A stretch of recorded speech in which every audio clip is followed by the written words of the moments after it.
मसकली के सफ़र पर स्वागत है आपका। मैं हूं आपके साथ नफीसा खान। दोस्तों, प्रेग्नेंट होना एक औरत की ज़िंदगी का सबसे खुशनुमा पल होता है, लेकिन अनचाही प्रेगनेंसी से हर किसी को डर लगता है। ज़्यादातर औरतें इस स्थिति से गुजरती हैं। कई बार पूरी सावधानी के बावजूद भी अगर पीरियड एक दिन भी मिस हो जाए तो फिक्र बढ़ जाती है। गर्भावस्था की सभी संभावनाओं से इनकार करने के बावजूद देर से आने वाले पीरियड्स को लेकर परेशान हो जाना बिल्कुल सामान्य है। इसकी एक वजह है प्रीकम। प्रीकम प्रोटीन और म्यूकस का मिश्रण है जो काउपर ग्लैंड में मौजूद होता है। ये एक अन्य कारक है जो असल में गर्भावस्था के डर को बढ़ाता है। सभी औरतों ने इसका अनुभव किया होगा और उनके मन में ये सवाल भी अक्सर आता है कि क्या प्रीकम से कोई महिला प्रेग्नेंट हो सकती है। डॉक्टरों के मुताबिक प्रीकम में स्पर्म नहीं होता है, इसीलिए महिला प्रेग्नेंट नहीं हो सकती। लेकिन फिर भी कम वक्त में 2 बार सेक्स के दौरान प्रीकम मूत्र मार्ग में बचे हुए स्पर्म के साथ मिल सकता है, जिससे एक महिला गर्भवती हो सकती है। तो आइए जानते हैं क्या है प्रीकम और क्या असल में कि महिला को प्रेग्नेंट कर सकता है या नहीं। सबसे पहले तो आपको ये बता दें कि प्रीकम वीर्य नहीं होता है। संभोग के दौरान पीनस से इजैकुलेशन होता है। इजैकुलेशन के पहले एक तरह का तरल पदार्थ रिलीज होता है जिसे प्रीकम कहते हैं। ट्रांसपेरेंट से दिखने वाले इस लिक्विड से सेक्सुअल इंटरकोर्स ज़्यादा आसान और स्मूथली होता है। ये प्रोटीन, एंजाइम और म्यूकस का मिश्रण है जो बल्बोयूरेथ्रल ग्लैंड में मौजूद होता है। ये ग्लैंड मूत्र मार्ग में होता है। अब बात करेंगे कि प्रीकम क्या काम करता है। जी हाँ, अब क्योंकि हम जान चुके हैं कि असल में प्रीकम क्या है, तो आप ये ज़रूर जानना चाहेंगे कि इसका काम क्या है।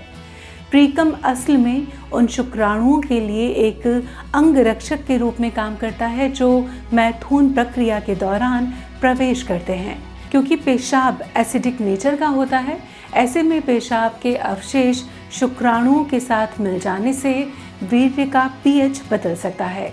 ये शुक्राणुओं को कम असरदार बनाता है और गर्भधारण की कोशिश करते समय गर्भधारण की संभावना को कम कर सकता है। प्रीकम अवशेषों के साथ मिल जाता है और पहले योनि में प्रवेश करता है, जिससे इजैकुलेशन के दौरान प्रवेश करने वाले शुक्राणुओं के लिए रास्ता बनता है। क्या प्रीकम से प्रेगनेंसी मुमकिन है? इस सवाल का जवाब क्लियर नहीं है। डॉक्टर्स मानते हैं कि अगर हम सामान्य इजैकुलेशन से गर्भवती होने की संभावना को ध्यान में रखते हैं, जिसमें ज़्यादा और बेहतर शुक्राणु होते हैं, तो गर्भवती होने की संभावना लगभग 0 होती है। क्योंकि इसमें शुक्राणु होते हैं, इसीलिए प्रीकम से गर्भवती होने की संभावना को पूरी तरह से नज़रअंदाज नहीं किया जा सकता। प्रीकम की वजह से पुल आउट मेथड की प्रभावशीलता पूरी तरह से सुनिश्चित नहीं होती। आपको बता दें कि इंटरकोर्स के दौरान पुल आउट मेथड की मदद से गर्भवती होने से बचा जा सकता है।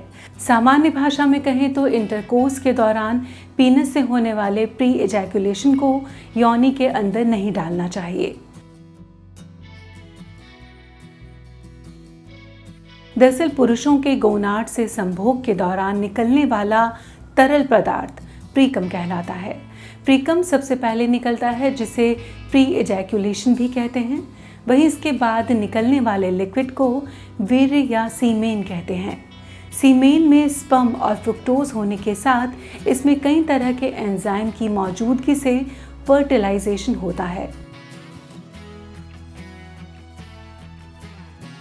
डॉक्टर्स का मानना है कि अगर प्रीकम लेबिया के आसपास या योनि के पास कहीं है तो स्पर्म के गर्भाशय ग्रीवा और योनि में आने में असमर्थता के कारण गर्भवती होने की संभावना बहुत कम है। ये भी ध्यान दिया जाना चाहिए कि अगर पीरियड्स चल रहे हैं तो प्रीकम से गर्भवती होना लगभग असंभव है, क्योंकि इस दौरान एग की मौजूदगी लगभग खत्म हो जाती है। ये ध्यान रखना भी ज़रूरी है कि प्रीकम कुछ दुर्लभ मामलों में आपको गर्भवती करने के लिए बहुत पावरफुल है, इसलिए अपनी फर्टाइल विंडो के समय सावधान रहें। इस जानकारी के बाद आप इतना तो समझ गए होंगे कि बिना असुरक्षित सेक्स अनचाही प्रेगनेंसी के साथ कई और तरह की समस्याएं पैदा कर सकता है। उम्मीद करते हैं आज की ये जानकारी आपको पसंद आएगी, आपके काम आएगी। और अगर ये जानकारी आपको अच्छी लगी हो तो मसक क्लिक को सब्सक्राइब करें, लाइक करें इस वीडियो को, और कोई कमेंट हो, कोई सुझाव हो तो वो भी आप कमेंट बॉक्स में टाइप करके हमें बता सकते हैं। इसी के साथ ही हमें दीजिए इजाज़त। शुक्रिया।